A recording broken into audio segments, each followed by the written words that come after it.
안녕하세요. 오늘은 우리 집에서 나온 음식 쓰레기를 빠르게 효과적으로 퇴비화하는 방법 중 하나인 보카시 퇴비화 방법을 소개합니다. 음식 쓰레기를 퇴비화하는 방법이 정말 다양하게 많이 있지만 아파트에 거주하면서 가끔 주말농장 텃밭을 방문하는 저에게 가장 잘 맞는 방법인 것 같았어요. 여러 달 또는 몇 년까지 필요한 다른 퇴비화 방식에 비해서 한 달에서 두 달 정도면 충분히 퇴비를 만들 수 있고 별도의 큰 땅이나 공간이 필요하지 않아서 저의 주거 상황과 효율에 잘 맞는 방식이었습니다.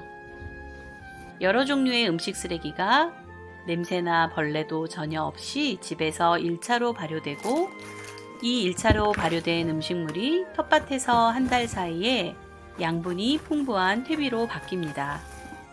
그 과정에서 나오는 액체를 텃밭에서 액비로 사용할 수도 있으니까 꽤 장점이 많죠. 이제 만드는 방법을 좀 더 구체적으로 보여드릴게요.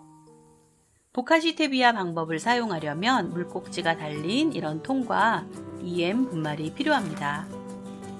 키친 컴포스터로 팔리고 있는 것보다 작지만 저렴해서 저는 다이소에서 5,000원에 구입한 이 통을 사용합니다. EM 분말은 인터넷에서 구입해서 사용 중이에요. 처음에 통에 EM 분말을 한 겹 깔아줍니다. 자꾸 가루가 밑으로 떨어져서 요즘엔 다 사용한 커피 필터를 깔고 뿌려주고 있어요. 음식 쓰레기를 넣고 EM 분말을 한두 스푼 정도 골고루 뿌립니다. 얇게 덮어준다는 기분으로 뿌립니다. 꾹꾹 잘 눌러줍니다. 저는 크기가 맞는 접시를 하나 사용해서 눌러주었어요. 그리고 뚜껑을 꼭 닫아줍니다. 음식 쓰레기로 통이 다 찰 때까지 이 과정을 반복해 주어요. 통이 꽉 찼다면 이 상태로 2주간 발효합니다. 실내에 아무 곳에나 두면 됩니다. 이렇게 2주간의 발효 시간이 필요하기 때문에 보카시 퇴비통은 2개 이상 필요합니다. 1차 발효하는 동안 음식물을 모을 통이 또 필요한 거죠. 보카시 퇴비화 방법이 다른 방법과 다른 흥미로운 점은 바로 1차 발효가 공기를 싫어하는 현기성 미생물을 이용한 발효라는 것입니다. 보통 퇴비화 한다고 하면 잘 섞어주고 흙에 구멍을 뚫어주고 하면서 공기를 많이 넣어주는데 보카시 퇴비화 방법은 공기와 접촉을 싫어하는 미생물, 즉 현기성 미생물을 이용하는 것이기 때문에 음식물을 꾹 눌러 공기를 빼주고 뚜껑을 잘 닫아주는 것이 중요해요. 그런 의미에서 음식 쓰레기가 나올 때마다 매번 열었다 닫았다 하지 않고 하루에 한 번 정도만 모아서 통에 넣어줍니다. 공기와 접촉을 최소화해주는 거죠. 그리고 음식 쓰레기는 부패되지 않은 것을 넣어야 합니다. 부패된 음식물에는 이미 다른 미생물이 자리 잡고 있는 게 분명하니까 우리가 의도하는 방향으로 발효가 안 될 수도 있어요. 이런 이유로 음식물통을 다 비우고 나서도 잘 세척하고 써야 합니다. 다른 미생물의 개입을 최소화시키는 겁니다. 저는 세척 후 식초물로 헹구고 햇빛에 잘 말린 후 사용합니다. 2주간의 1차 발효 과정은 뚜껑을 닫은 상태에서 정해진 현기성 미생물들이 잘 활동해 줌으로써 냄새와 벌레 없이 퇴비화가 가능한 것 같습니다. 며칠 후 물꼭지를 돌려보면 보카시 액체가 나옵니다. 상황에 따라 달라지지만 보통 2-3일에 한 번 정도 액체를 빼줍니다. 그대로 두면 발효가 되지 않고 썩을 수 있다고 하네요. 보카시 액체의 양이나 색깔은 음식 쓰레기의 종류에 따라 그때그때 굉장히 많이 다릅니다.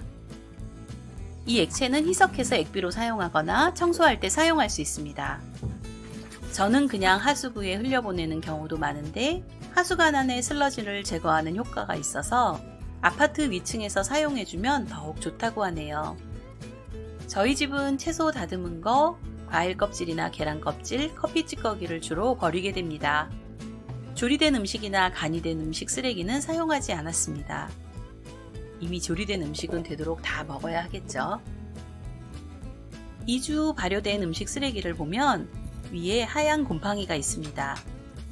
이제 땅에 묻어 2차 발효를 해줍니다. 한 한 달 정도가 지나면 그 위에 식물을 심을 수 있는 땅이 됩니다. 한 달 후 한번 땅을 파서 확인해 봅니다.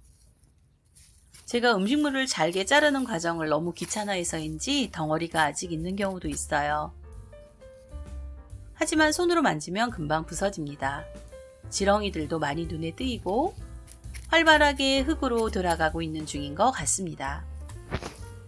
이곳에 며칠 전 맷도로박과 토종호박을 심었어요.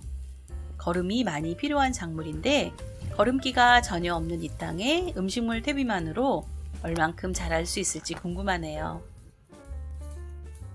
한 달 후 작물을 심을 계획이 있는 밭이나 화분에 묻어도 됩니다. 헷갈리지 않게 표시를 해두었어요. 한 달이 지난 후 이곳에 지금은 작물을 심었습니다. 요즘은 텃밭 모든 땅에 작물을 심어서 여유 땅이 없어요. 그래서 화분으로 쓰던 큰 통을 활용해서 흙과 섞어 놓았습니다. 한 달 후엔 퇴비로 활용할 예정입니다. 제가 작년 늦가을부터 이 방법을 시작한 이유는 날이 추워지면서 텃밭에 갈 일이 줄어들고 채소를 사 먹는 일이 늘어나면서 음식 쓰레기도 늘어났기 때문이에요. 요즘은 점점 텃밭 수확물이 많아지면서 채소를 사지 않게 되니까 음식 쓰레기 양도 점점 줄어드네요. 텃밭에서 수확하면 그곳에서 잘 다듬어서 음식 쓰레기를 집으로 가져오지 않도록 유의합니다. 텃밭에 던져두면 좋은 거름이 되는데 집에 가져오면 쓰레기가 되니까요. 편리하고 효율적인 음식물 쓰레기 퇴비화 방법은 얼마든지 많이 있을 것입니다. 그 중에 나의 거주 지역, 라이프 스타일 등에 잘 맞는 방법이 무엇인지 찾아내는 게 과제인 것 같습니다.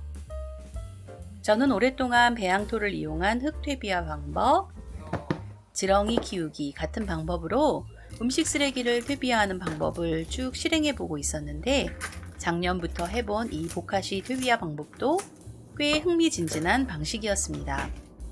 보카시 퇴비를 이용해 텃밭 작물을 키우면서 사서 쓰는 거름 양을 줄이고 튼튼하게 키울 수 있을지 그 결과는 나중에 영상으로 또 만들어서 공유해 보도록 하겠습니다. 오늘은 공동주택에 살면서 텃밭을 하시는 분들이 깔끔하고 깨끗하게 하지만 품질 좋은 음식물 퇴비를 만드는 방법을 소개해 드렸습니다.